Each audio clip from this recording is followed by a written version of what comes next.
Good evening. I welcome you from the beautiful city Tel Aviv. I'm very happy to share this online session with you, and I hope that you can hear me well and see me well. In the next hour, I will be discussing digitalization and predictability in guided implant dentistry, focusing on the sequence of work when planning a guided case and the surgical steps to follow. Before I start, I would like to thank MIS and Dental Tribune for the opportunity to participate in this study club. I will divide my presentation into 3 parts, starting with my perspectives about the advantages of using a software and a guide. In the second part, I will lay out a structural workflow that we are routinely using in our implant cases whenever we use computer-assisted implant planning. Finalizing, going through a clinical case just to set pieces in place. I will try to give some simple examples that can be implemented already in your next case. So let's start. Implant installation is quite a frequent procedure in our everyday practice to replace missing teeth. This procedure is well documented to have high survival rates. But since the first definition of the parameters for successful osseointegration and survival of implants, our perspectives have changed. When we judge the end result, our implants, and when our patients look at the end result, we no longer settle just for survival as satisfactory. We examine the result in high definition, and so will our patients. So today, our definition for successful treatment result is extended. We strive to get a natural appearance for the final restoration. We examine carefully the interface between the pink aesthetics and the white aesthetics. We evaluate the treatment results at the end of treatment, but we expect it to be stable also for the long-term follow-ups. To get all this, we maximize our predictability of treatment result, adopting a structural workflow in every part of our professional work. We have a structured protocol, starting with the way our secretary will answer the phone when a new patient calls in. The music in the waiting room will not just be a random one. And we also have a structured way to analyze a new clinical case, starting with data collection, starting at the patient's level, narrowing down to the tooth level, using x-rays, photographs, and sometimes other means depending on the need for the specific case. This will lead us to the diagnosis. Like in this case, the diagnosis will be a root fracture in the left central incisor. According to the diagnosis, we set a treatment plan. As for this patient with a fractured root, the primary treatment goal will be to resolve the pathology. But once we extract the tooth, the patient will require restoration to restore the aesthetics and function. So we start to list all the treatment stages according to the sequence determined by the biological needs. We will need to restore the tissue frame, the bone and the soft tissue, to set the ground for proper implant-supported restoration. Only then, after analyzing the data and defining our treatment plan, we start the treatment, always starting by resolution of the pathology.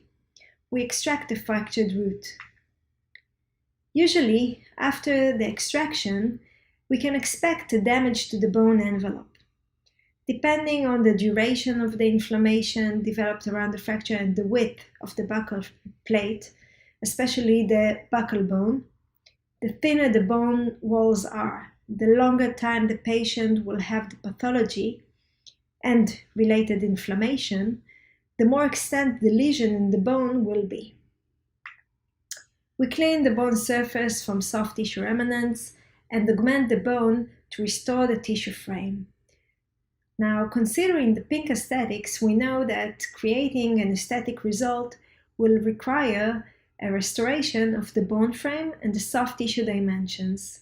So in this case, I was using a particulated allogenic bone material and a cross-linked membrane that was fixated with the internal resorbable sutures.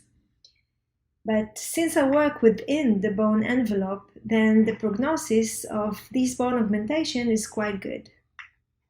And indeed, we have now a wide envelope to position an implant. Now, when I have such a wide bone, I can decide to position an implant in a certain inclination, or maybe in another inclination. The angulation and position of the implant should be very much determined by the prothetic superstructure. We no longer just put the implant wherever the bone is, but rather correlate it between the bone and the prothetic superstructure to the best implant position. The implant is not just a standalone appliance. We position it according to the surrounding bone and in relation to the shape of the crown and the position of the crown according to the arch and the adjacent teeth. So, number one advantage of using computer implant planning will be the ability for top-down planning, meaning we can use the viewer of the software to virtually plan implant position, not only according to the dimensions of the bone, but also according to the future crowns that this implant should be supporting. Now, when we look at these aesthetic catastrophes, this is not a disease. This is not peri-implantitis, but rather an improper implant angulation. That can be avoided using adequate pre-planning. So going back to the wide reach that we have, we can plan to install a 13mm implant. But if we simulate the position of this 13mm implant on the software, parallel to the long axis of the bone, illustrating also the planned restorative framework, then we can see that the axis of the abutment or the opening of the screw is going to come out at the incisal edge of the planned restoration. And we know that for long-term prognosis of our implant and the retrievable restoration, we try to aim for a screw-retained restoration rather than a cemented restoration. So we want to tilt the implant a little bit to the palate. Now we can do that and simulate that on the software. We have the possibility to move the implant a little bit more to the palate in relation to the prothetic frame that we have. And then we can see that what actually happens when we move the implant to the palate is that we are going to have a buccal fenestration in the apex of this implant. And this can be very easily prevented if we are just going to pick a shorter implant, an 11.5mm implant instead of a 13mm implant. So the second advantage of using computer-supported implant planning will be our predictability. By simulating the surgical and the prothetic sequence of work on the software, we can be more predictable in the surgical work and reduce some of the surgical complications and human errors related to the surgical process. Now, we can also plan an instrument to guide our drilling according to the desired implant position that we've picked on the software for a more predictable end result. Using an open template that will not cover the ridges totally will make it easier to reflect the flap during surgery. In this case, at the time of implant installation, I was choosing to augment the soft tissues to further work on the site preparation for a better pink aesthetics. Now today we can also choose another way to get a screw retent restoration, even if the long axis of the implant is going to come out at the incisal edge of the crown. Instead of changing implant inclination, we can use an abutment with an angulated axis to the screw channel, so we will not need to tilt the implant to the palate. Whenever we have missing bone volume for implant installation, we can augment the bone prior to implant placement or simultaneously with implant placement. Like in this case, it's clear that we have a buccal concavity in the area of the missing teeth. But we can also try to manipulate within the available bone to reduce the extent of the surgical procedure and sometimes the costs. So if we look at the sagittal section in this case, we can position an implant within the bone envelope. But if we look now at the 3D illustration in this specific implant position, we can see that the implant is way too lingual, and this will require some prosthetic improvisations or will end up in a very unhappy patient. So again, we're going to use the software to simulate a correction for this implant procedure. If we are going to correct the inclination of the implant according to the central fossa of the medial tooth, what will happen is that we are going to end up with a buccal dehiscence to this implant. That will require some bone augmentation. Now, this simulation will enable us to decide what will be the best compromise in this specific patient, considering the surgical and the prosthetic aspects. Without even touching the patient, we can negotiate within the working team what is the best compromise in this case and what we are going to choose, whether we are going to have prosthetic improvisations or we are going to have bone augmentation. So the third advantage of simulating the treatment on the software will be the ability to understand what are our compromises. And talking about simulators, so just like a pilot preparing for a flight, going through the pre-planned checklist, so will a dental surgeon preparing for treatment, especially if it's surgery. We're going to follow a structured workflow to be used in computer-supported implant planning and guided surgery. To go digital, first we start with a proper digital file for planning. We gather all the data by which we are going to plan the implant position. It's important to have a high-resolution information to allow better calibration of our data.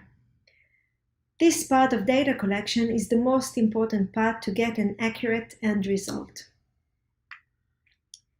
After uploading all the data on the software, we can virtually plan implant position, taking into account all available information. But in this planning session, we are also going to plan the template, the guide design. And this should take into consideration also our surgical plan, because we are going to have different guide designs depending if it's a flapless procedure, if we're going to raise a flap, and if we're going to use distal stop, and I will go through some examples in the upcoming slides. Eventually, the surgical procedure is going to integrate all the previous stages of the workflow. But since we already simulated everything on the software, it will be much faster and more predictable, minimizing the human errors that we might have during surgery. This part will also require a structured workflow, according to the recommended protocol, to maximize the benefit that we can get from a guide. So let's just look a little bit into details within this digital workflow. Starting with data collection. When uploading a new case on the software, we need three kinds of database. We need the original format of the CT scan, the DICOM files, a digital model of the patient's mouth. We can either use an intraoral scanner, which already produces a digital STL file, or we can take conventional impressions prepared as cast models, and then they are going to be scanned to perform a digital file. Now, impression taking is going to be performed the same way we are going to take them for final restorations. Very, very accurate, with also careful casting with no air bubbles, since the guide is going to be built according to this cast model or according to this impression taking. So it's crucial to make it very accurate and precise. Now, the third component will be the wax-up. This can also be produced digitally using different softwares like Exocad, or we can go with a conventional way, having a wax-up the same way that we know it, and then we're going to scan it using a laboratory scanner, which is very accurate, to produce a digital file to be integrated within the software. So we have all these three pieces of information uploaded on the software, creating a file for us to plan. Now, using the software is very simple and user-friendly.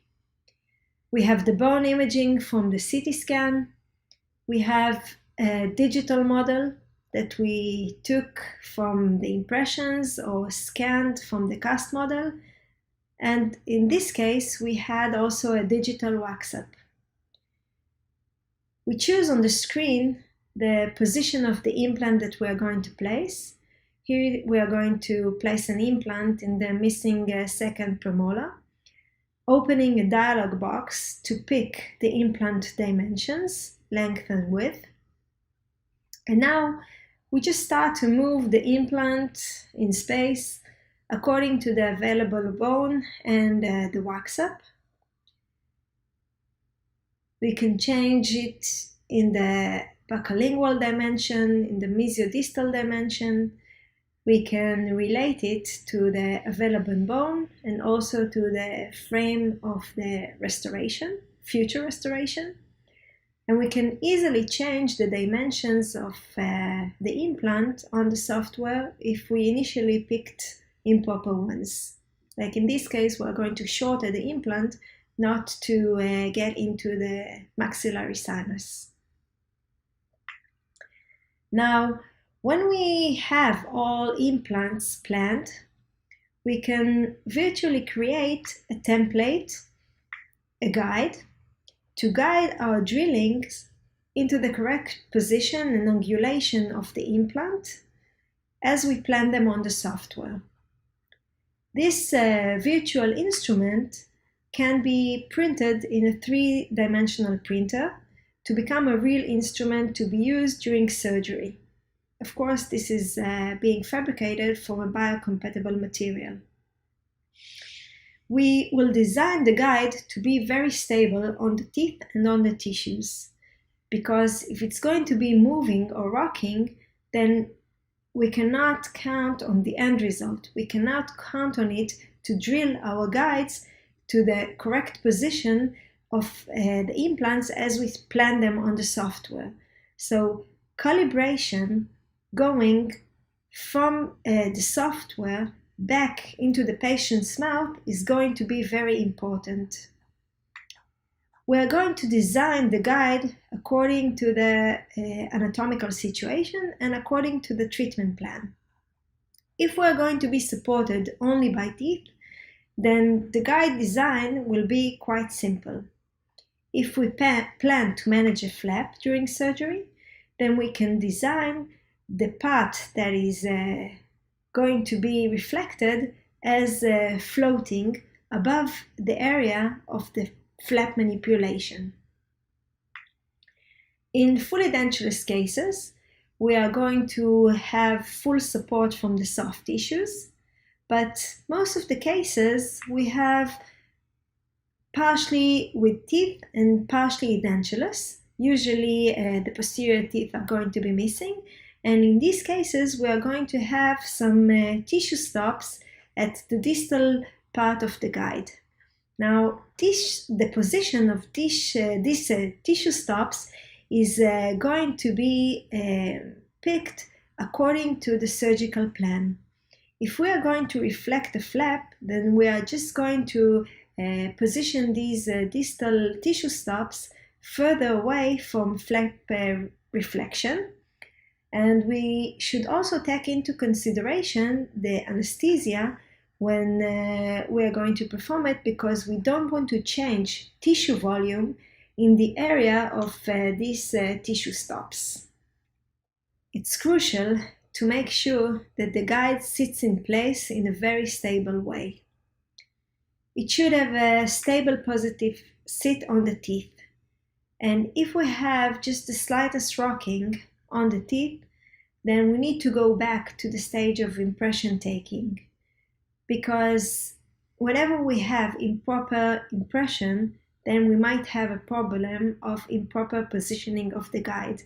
And usually if we go back, take a new impression and create a new guide according to that, then this problem will be solved and we can count again on a good calibration. Working digital and creating a guide for surgery will not require a different process, just a different sequence of work. Most of our efforts will be invested in preoperative planning, and the surgery itself will be very focused and fast because we know where we are going to go and how we are going to get there. Following the drilling protocol, keeping the drilling very passive, not pressing hardly against the guide and by that changing its position in space, and ensure a very predictable result. Using a guide, we have to consider the bone temperature during drilling. It was concluded that the use of a low speed of drilling, up to 800 RPMs, combined with external irrigation of a fluid that is being cooled to 10 degrees, we can result in a very minimal temperature change to the bone, up to just 1 degree of change in the bone temperature. And this will be regardless of the drill diameter and the drilling method.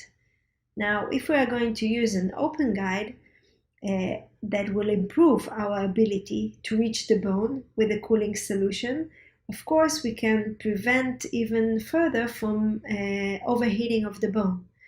But depending on the bone density and our biological knowledge, sometimes we do need to have additional cooling, and after every exchange of a drill, we are going to insert a cooled solution into the osteotomy to prevent the bone from overheating.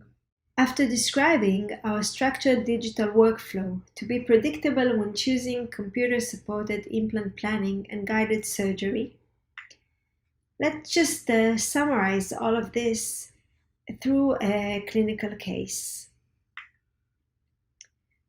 This is a patient that came to our office after diagnosed with external resorption in both of the central incisors. We plan to extract both teeth, restore the tissue volume, and restore the missing teeth with the implant-supported restorations. In these cases where we need bone augmentation together with implant installation, we prefer to wait 6 to 8 weeks from extraction to the next surgical procedure to have better soft tissue manipulation. So first, we just extracted the left incisor, leaving a buccal shell of the right incisor, just for temporary preservation of the bone peak in the central papilla area, and waiting 6 weeks for soft tissue closure. During that time, we could carefully plan implant installation. We started just according to the workflow that I've described, uploading the CT image, the model of the patient that was taken with an intraoral scanner in this case, and we also had a wax-up. Having all these pieces of information, we can now upload everything on the software and start planning. As described, I'm picking the 2 central incisors. I'm going to pick the dimensions of the implants that I want to have. And now just start very fast to position the implant according to the available bone and according to the frame of the planned restoration. I know that I'm going to aim for a screw retained restoration, so I want to try to have the opening of the screw in the cingulum of my restoration and not in the incisal edge. And I know that I'm going to have bone augmentation in this case, but I'm going to try to have it simultaneously to the implant installation. So I'm changing the position of the implants in the mesiodistal dimension and also in the vertical dimension and buccolingual dimension to have it parallel one to the other, to have it parallel to the roots of the adjacent teeth, and to have a proper exit of my screw opening where I want it to be and not in the incisal edge. Now I can just enlarge one of the windows to have a better vision of everything.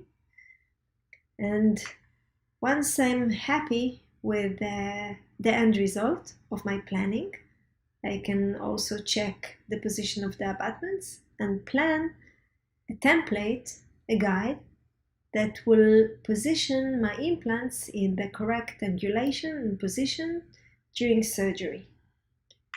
This is going to be printed in a 3-dimensional printer.